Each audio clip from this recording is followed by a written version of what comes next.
الحمد لله نحمده ونستعينه ونستغفره ونؤمن به ونتوكل عليه ونعوذ بالله من شرور أنفسنا ومن سيئات أعمالنا من يهده الله فلا مضل له ومن يضلله فلا هادي له وأشهد أن لا إله إلا الله وأشهد أن محمدا عبده ورسوله أو كما قال عليه الصلاة والسلام طلب العلم فريضة على كل مسلم وقال الله تعالى في كلامه المجيد والفرقان الحميد أعوذ بالله من الشيطان الرجيم بسم الله الرحمن الرحيم اقرأ باسم ربك الذي خلق الإنسان من علق وقال عليه الصلاة والسلام خيركم من تعلم القرآن وعلمه اللهم صل على محمد وعلى آل محمد كما صليت على إبراهيم وعلى آل إبراهيم إنك حميد مجيد اللهم صل على محمد وعلى آل محمد كما صليت على إبراهيم وعلى آل إبراهيم إنك حميد مجيد اللهم صل على سيدنا مولانا محمد وبارك وسلم. میرے معزز دوستوں، حاضرین عظام، مصلیان عظام، آج جو مجھے آپ حضرات کے سامنے بات عرض کرنی ہے وہ ہے علم دین کی اہمیت اور اس کی فضیلت.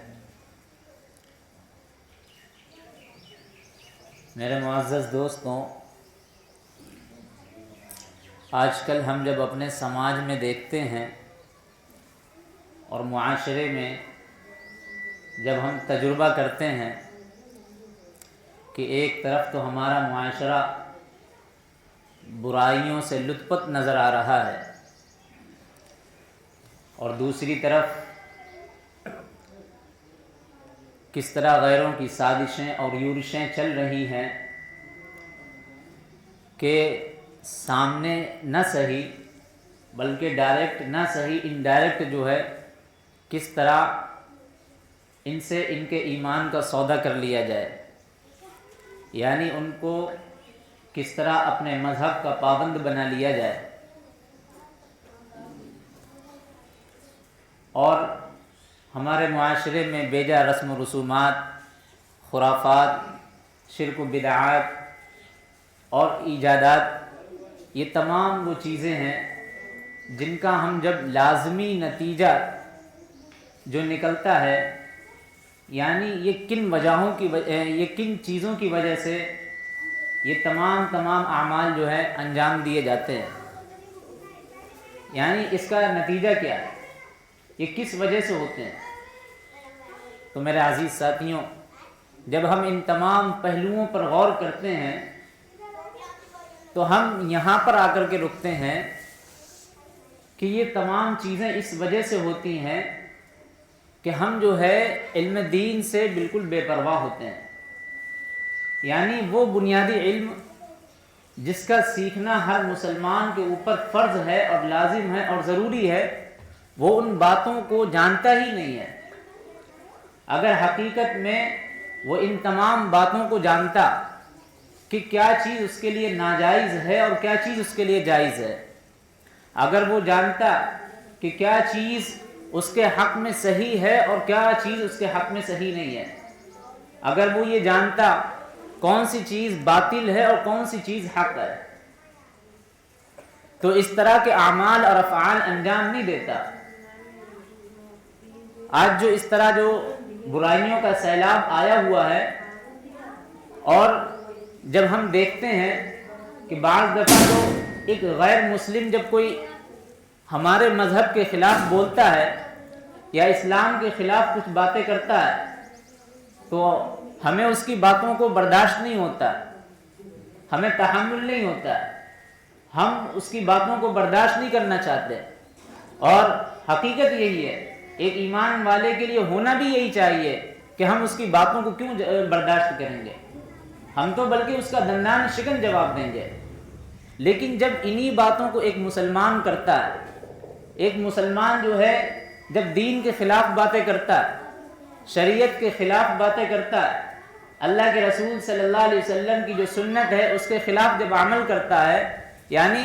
تمام کے تمام فرائض کو چھوڑ بیٹھتا ہے اور برائیوں والا راستہ اپنا لیتا ہے، گناہوں والا راستہ اپنا لیتا ہے، جہنم والا راستہ اپنا لیتا ہے، جہنم والا جو ہے اپنا طریقہ اپنا لیتا ہے، تو ہمیں جو ہے اس پر کچھ شک بھی نہیں ہوتا ہے۔ ہم یہ کہتے ہیں کہ یہ تو جو ہے طریقہ چل رہا ہے، یہ تو عمل جو ہے چلتے رہتے ہیں۔ نہیں میرے دوستوں، ہرگز نہیں۔ یہ کس وجہ سے ہوتا ہے؟ ہم دین کے خلاف جو مسلمان باتیں کرتے ہیں چھوٹی موٹی، یا شریعت کے خلاف جو عمل کرتے ہیں، وہ کیوں کرتے ہیں؟ کیونکہ ان کو پتہ ہی نہیں ہے، کیونکہ انہوں نے اتنا علم دین سیکھا ہی نہیں ہے۔ اتنا وہ سیکھ لیتے کہ کیا چیز اسلام میں صحیح ہے اور کیا چیز ناجائز ہے، تو حقیقت یہی ہے جب ان کو پتہ لگ جاتا تو ان اعمال کو وہ انجام نہ دیتے، اتنے بڑے گناہوں کے مرتکب نہیں بنتے، اتنی چھوٹی چھوٹی باتیں اسلام کے خلاف یا اتنی بڑی بڑی باتیں اسلام کے خلاف نہ کرتے۔ یہ کس وجہ سے کرتے ہیں؟ کیونکہ ان کو علم دین سے آگاہی نہیں ہوتی ہے، اللہ اور اس کے رسول کی انہیں معرفت ہی نہیں ہوتی ہے، شریعت انہیں پتہ ہی نہیں ہوتی ہے کہ رسول اللہ کا طریقہ کیا ہے، شریعت چاہتی کیا ہے، اسلام چاہتا کیا ہے، دین اس موقع پر چاہتا کیا ہے۔ جب ان کو پتہ ہوتا تو وہ اس طرح کے عمل نہیں کرتے۔ تو بنیادی جو نقطہ نظر سے بات معلوم ہوئی کہ آج جو یہ اعمال اور افعال کرے جاتے ہیں، اس کی بنیادی وجہ یہ ہے کہ ہم جو علم دین سے کوسوں دور ہیں۔ میرے عزیز ساتھیوں، ابھی جیسا کہ ہم نے جو ہے آپ حضرات کے سامنے قرآن کریم کی آیت پڑھی، قرآن کریم کی جو سب سے پہلی آیت ہے، آپ لوگ جانتے ہوں گے، سب سے پہلی جو آیت اللہ رب العزت نے نبی اکرم صلی اللہ علیہ وسلم کے قلب میں جو نازل فرمائی، یعنی سینے میں نازل فرمائی، جبرائیل امین کے ذریعے سے جب آپ کو نبی بنایا جانے لگا، یعنی جب جو ہے اللہ نے اپنے محبوب سرکار دو عالم صلی اللہ علیہ وسلم کے سر پر نبوت کا تاج رکھنا چاہا، سارے عالم کے لیے نبی بنانا چاہا، سارے کے ساری انسانیت کے لیے رہنما بنانا چاہا، رہبر بنانا چاہا، تو اس وقت اللہ تبارک و تعالی نے اپنے نبی علیہ الصلوۃ والسلام یعنی مسلمانوں پر قرآن میں جو بتایا گیا، وہ کسی نماز کا جو ہے حکم نہیں دیا گیا، وہ کسی زکوٰۃ کا حکم نہیں دیا گیا، وہ کسی برائیوں سے بچنے کا حکم نہیں دیا گیا، کسی جو ہے گناہوں سے بچنے کے لیے حکم نہیں دیا گیا۔ پہلا جو حکم اللہ تبارک و تعالی نے نبی اکرم صلی اللہ علیہ وسلم کے واسطے سے نازل فرمایا، وہ فرمایا اقرأ بسم ربک الذی خلق، کہ پہلا کام تمہارا یہ ہے کہ پڑھو تم اپنے رب کے نام سے، یعنی علم کا سبق دیا۔ اور آپ جانتے ہیں کہ اللہ تعالیٰ نے اپنے بندوں کو پیدا ہی اس لیے کیا تاکہ وہ علم حاصل کریں، اللہ تبارک و تعالیٰ کی بندگی کو سمجھے۔ علم دو طرح کے ہوتے ہیں، ایک وہ علم ہوتا ہے جو دنیاوی علم ہے، ایک وہ علم ہوتا ہے جس سے اللہ اور اس کے رسول کی معرفت ہوتی ہے، جس سے اللہ اور اس کے رسول کو پہچانا جاتا ہے۔ تو یہاں پر جو ہم بات عرض کر رہے ہیں وہ شریعت کا علم عرض کر رہے ہیں۔ شریعت کا علم سیکھنا، اتنا سیکھ لینا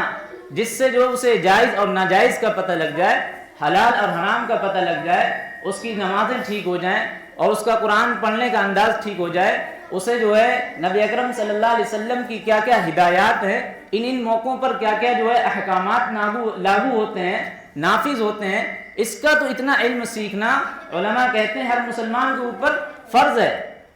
اور اگر وہ اتنا علم دین کا نہیں سیکھتا، یعنی وہ جاننا ہی نہیں چاہتا، اور دنیا کا وہ چاہے کتنا علم سیکھ رہا ہو، یہ پھر اس کے لیے بغیر اتنا علم سیکھے اس کے لیے یہ حرام رہ جاتا ہے۔ تو میرے عزیز ساتھیوں، اللہ تبارک و تعالیٰ نے تو ایک جگہ قرآن کریم میں فرمایا، یا ایھا الذین آمنوا قوا انفسکم واہلیکم نارا، ایمان والوں کو مخاطب کرا، کہا اے ایمان والوں بچاؤ تم اپنے آپ کو اور اپنے گھر والوں کو۔ کس سے بچانا ہے؟ اس آگ سے بچانا ہے۔ قُوا أَنفُسَكُمْ وَأَهْلِيكُمْ نَارًا، اس آگ سے بچاؤ جس کے ایندھن تم پتھر ہو، جس کے ایندھن پتھر اور تم ہو، یعنی انسان ہے۔ وہ آگ کس سے دہکائی جائے گی؟ پتھروں سے، ہم سے دہکائی جائے گی، ہم اس کے ایندھن ہیں۔ تو اللہ رب العزت بتا رہے ہیں ایسی آگ سے بچو اور اپنے گھر والوں کو بچاؤ۔ پہلا جو حکم ملا کہ پہلے خود بچو، تو اب ہم خود بچیں گے کیسے؟ اس آگ سے کیسے بچیں گے؟ جب ہمیں اس آگ کا علم تو ہوگا، جب ہم جانتے ہوں گے نا کہ وہ کون سے طریقے ہیں جو ہمیں اس آگ تک لے کر کے جاتے ہیں، وہ کون سے راستے ہیں جو اس آگ تک پہنچنے کا ذریعہ بنتے ہیں۔ جب ہمیں اتنا علم ہی نہیں ہوگا تو ہم کیسے بچیں گے؟ تو میرے عزیز ساتھیوں، پہلی بات یہی سمجھ میں آئی کہ ہم میں سے ہر کسی کو اتنا علم سیکھ لینا چاہیے جس سے جو ہے اس کی دنیا اور اس کی آخرت کم سے کم اس کی آخرت کو سمجھ جائے۔ جو چیزیں اسلام کے اندر ہیں وہ چیزیں موٹی موٹی بنیادی چیزیں اسے پتہ لگ جائیں۔ یہ علم سیکھنا ہر مسلمان کے اوپر فرض ہے، جیسا کہ اللہ کے نبی علیہ الصلوۃ والسلام کی حدیث میں جگہ جگہ ارشاد ملتا ہے طلب العلم فریضۃ علی کل مسلم، کہ علم حاصل کرنا ہر مسلمان کے اوپر لازم اور ضروری ہے، فرض ہے۔ تو میرے عزیز ساتھیوں، اپنے اندر یہ ارادے بنا لو۔ دیکھو علم سیکھنے کی کوئی عمر نہیں ہوتی ہے، کوئی عمر کی قید نہیں ہے۔ آپ میں سے جو ہے 15 منٹ 10 منٹ عشاء کے بعد اپنا وقت نکال کر کے اپنی سہولت کے حساب سے جو آپ دے سکتے ہو وہ وقت دیجئے۔ آپ اپنے علماء کرام جو آس پاس کے ہیں ان سے پوچھئے، ان سے پوچھ کر کے مسئلے معلوم کریے، تاکہ ہم جو ہے اس غلط راہ کے مسافر نہ بنیں، راہ غضب کے مسافر نہ بنیں۔ اور دوسری چیز یہ کہ ہم اپنے بچوں کو بچائیں۔ آج جو بات عرض کرنی تھی وہ دراصل یہی تھی کہ ہم جو ہے اپنے بچوں کو کیسے بچائیں۔ آج کا جب آپ اس طرح کا ماحول دیکھتے ہوں گے اور اس طرح کا جب زمانہ دیکھتے ہوں گے تو آپ کو کیا دکھتا ہے؟ ہر طرف جو ہے برائیاں ہی برائیاں، ہر طرف جو ہے ارتداد کی لہریں چل رہی ہیں، اور ہر طرح سے ہمارے ملک میں جو خفیہ طریقے سے جو سازشیں چل رہی ہیں، جو یورشیں ہو رہی ہیں، وہ کس بنا پر، وہ کس وجہ سے؟ وہ یہی ہے کہ ان کی گھر واپسی ہو جائے۔ گھر واپسی کا مطلب کیا ہے؟ مطلب یہی ہے کہ یہ جو ہے اپنے ایمان سے دستبردار ہو جائیں، یہ اپنے ایمان کو چھوڑ بیٹھیں،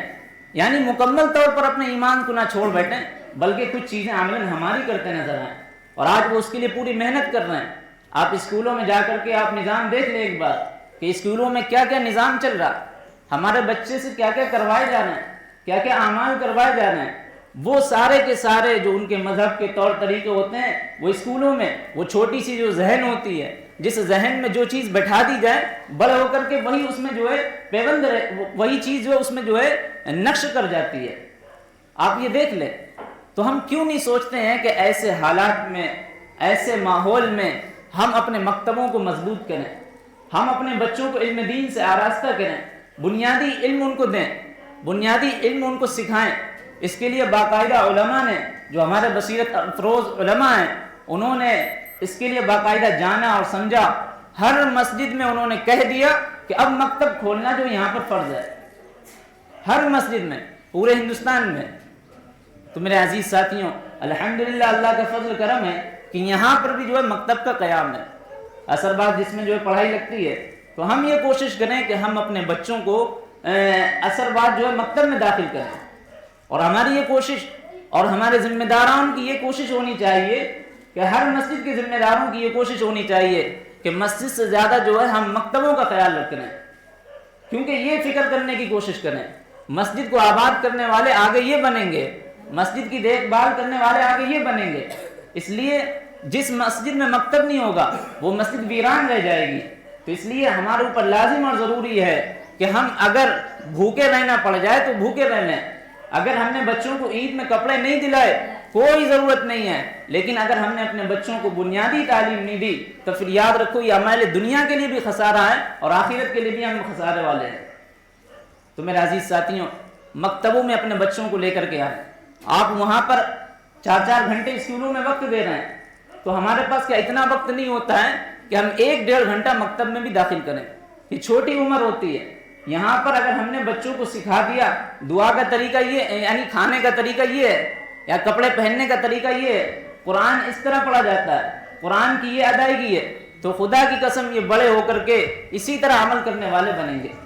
تو ہم اگر نہ سیکھ پائے اپنے بچوں کے لیے تو کوشش کریں کہ ہم ان کو مکتب میں داخل کریں گے، اور ذمہ داروں کا یہ کام ہے کہ گھروں میں اپنے چیک کریں، اپنے آس پاس میں چیک کریں، اپنے محلے والوں کو اندر چیک کریں، دیکھیں جا کر کے کوئی بچہ ایسا نہ رہ جائے جو بغیر مکتب میں ہے، یعنی بغیر مکتب کے تعلیم کے وہ گھر میں نہ رہ جائے، اس کی فکر کریں، اس سے پوچھیں کیا مسئلہ ہے، کیا تمہیں مسائل پیش ہیں، وہ اس کے مسائل کا حل کریں، یہ ان کی فکر ہے۔ اور دوسری چیز یہ ہے کہ جو مکتب میں الحمدللہ ایک نظام بنایا جا رہا ہے، جس طرح اسکولوں کا ایک نظام ہوتا ہے اسی طرح مکتب کا بھی نظام ہے، وہ یہ کہ اسی طرز پر چلایا جائے۔ ہمارے علماء کہنا ہے کہ اسی کے طرز پر ان مکتبوں کو بھی چلایا جائے، اس کے لیے باقاعدہ جس طرح اسکول میں وہ ڈریس پہن کر کے جاتے ہیں اسی طرح یہاں پر بھی وہ ڈریس پہن کر کے آئیں، جس طرح ان کا پڑھانے کا انداز اسکول میں ہوتا ہے اسی طرح مکتب میں بھی ان کو پڑھایا جائے، تاکہ ان کے لیے آسانی پیدا کری جائے، بچوں کا آپس میں ربط ضبط رہ سکے، بچے دین کی تعلیم سے کہیں محروم نہ رہ جائیں۔ یہ ہمارے بڑے بار بار اصرار کر رہے ہیں، بار بار ہمارے بڑے یہ کہہ رہے ہیں، تو ہمیں یہ خیال کرنا ہے کہ جس طرح ہم اسکول میں ڈریس بنا کر کے بھیجے اسی طرح ہم اپنے بچوں کو بھی صاف ستھرے لباس میں، جو کہ سفید اپنا لباس منتخب کرا ہے کہ سفید لباس اللہ کے نبی علیہ الصلوۃ والسلام کا بہت پسند کلر ہے اور اکثر یہی کلر پہنا کرتے تھے، تو ہمیں بھی چاہیے کہ ہم اپنے بچوں کو سفید کپڑوں میں ملبوس ہو کر کے اپنے بچوں کو مکتب میں بھیجیں۔ آج لوگ بڑا سوال کر دیتے ہیں جب اس طرح کی ہم بات کرتے ہیں، کہتے ہیں اس کا تعلق کیا ہے، پڑھائی سے کپڑوں کا کیا تعلق ہے؟ تو میرے عزیز ساتھیوں، جب ہم یہی سوال لے کر کے اسکول والوں کے پاس جاتے ہیں تو ہم ان سے تو نہیں پوچھتے ہیں کہ پڑھائی کا تعلق کپڑوں سے کیا ہے، وہاں تو اسکول والوں کا جو جوتا ہوتا ہے اس کا تسمہ بھی، فیتہ بھی ایک جیسا کا ملتا ہے، ٹائی بھی ایک جیسی ملتی ہے، ایک جیسے ان کے ڈریس نظر آتے ہیں، لیکن ہم تو یہ نہیں، کپڑے ان کے جو صحیح ہوں، کم سے کم یہ چھوٹے لباس جب یہ پہنیں گے چھوٹی عمر میں باشرہ لباس پہنیں گے تو آگے چل کر کے جو آپ دیکھ رہے ہوں گے بے حیائی اور عریانیت والے جو کپڑے بازاروں میں بک رہے ہیں اور جو پہنائے جا رہے ہیں، بعد میں ان کی یہ سوچ نہیں بنے گی، بعد میں ان کا یہ ذہن نہیں بنے گا، وہ اسی طرح باشرہ جو ہے لباس پہنا کرا کریں گے۔ تو یہ ہماری ذمہ داری ہے۔ جب سوال یہ کرا جاتا ہے کپڑے بنواؤ تو وہ یہ کہتے ہیں کہ ابھی ہمارے پاس پیسے نہیں ہیں، ابھی ہمارے پاس اتنا انتظام نہیں ہے۔ میرے عزیز ساتھیوں، آپ یہ بتاؤ کہ ایک کپڑے کے لیے کتنا پیسہ خرچ ہو جائے گا؟ کچھ بھی نہیں ہوگا۔ اب جب ہم کہتے ہیں کپڑے بنوانے کا تو ان کو غربت کا سامنے ڈر دکھائی دینے لگتا ہے، یعنی ان کو فقر و فاقہ دکھائی دینے لگتا ہے۔ آپ دیکھ لو، تجربہ ہے میرا دیکھا ہوا کہ ابھی شادی ہو جائے اس کی ہلدی کے کپڑے الگ ملیں گے، یعنی اس کی منگنی کے کپڑے الگ ملیں گے، اور ہلدی کے کپڑے الگ ملیں گے، اور دوسری رسم اور کیا ہوتی ہے اس کے کپڑے الگ ملیں گے، اور پھر بارات ہوگی اس کے کپڑے الگ ملیں گے، اس کے بعد جب ولیمہ ہوگا اس کے بعد الگ کپڑے ملیں گے، عید آئے گی الگ کپڑے ملیں گے، برتھ ڈے آئے گا تو اس کے الگ کپڑے ہوں گے، نہ جانے کتنے کپڑے اس کے بنے ہوتے ہیں۔ لیکن ایک ڈریس کا کہہ دو مدرسے کے لیے یا اسکول کے لیے تو فوراً ہمارے سامنے فقر و فاقہ دکھائی دینے لگتا ہے، ڈر دکھائی دینے لگتا ہے، غربت آ جاتی ہے، جیب پہ اثر پڑنے لگتا ہے۔ یہ عجیب غریب ہمارا انداز ہے، یہ عجیب غریب ہمارا مزاج ہے، تو اس مزاج کو ہمیں بدلنا ہوگا۔ میرے عزیز ساتھیوں، ہمیں چاہیے کہ ہم صحیح لباس میں اپنے بچوں کو کپڑوں پہنا کر کے ان کو مکتب میں بھیجیں، اور یہ کوشش کریں کہ ہمارا کوئی بچہ یا ہمارا رہنے والا آس پاس کا جو پڑوسی ہے، کوئی بھی بچہ ہمارا بغیر مکتب میں پڑھے رہ نہ جائے۔ اللہ کریم سے دعا ہے کہ اللہ تعالی ہم تمام لوگوں کو اپنی اور اپنے بچوں کو اپنے بچوں کی فکر کرنے کی توفیق عطا فرمائے، اور خود بھی ہم دین پر عمل کرنے والے بنیں، اور بچوں کو بھی دین پر عمل کرنے کی ترغیب ان کو دینے کی کوشش کریں۔ اللہ تعالی ہم تمام لوگوں کو کہنے سننے سے زیادہ عمل کرنے کی توفیق عطا فرمائے۔